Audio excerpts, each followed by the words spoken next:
ডিম, ময়দা, vanilla essence দিয়ে আমরা কেকের জন্য সব কিছু রেডি করেছি। এটা এখন আমরা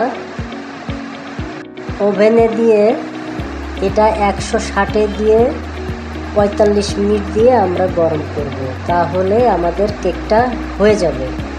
ধন্যবাদ সবাইকে। আমরা পরবর্তীতে কেকটা হয়ে যাওয়ার পরে আপনাদেরকে আবার দেখাবো। ওভেনে কেকের ভাণ্ডটি দিয়ে দেওয়া হয়েছে। এখন আমরা এটা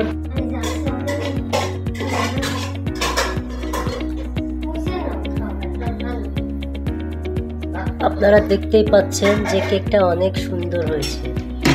এখন কেকটা আমি এখান থেকে বের করব।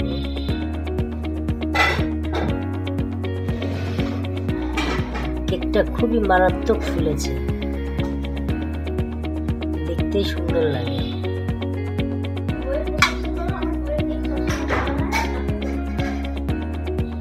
যদিও কেকটা আমার বউ বানিয়েছে, কিন্তু বউয়ের বানানো কেক দিয়ে আমি এটা ফেসবুকে পোস্ট করব।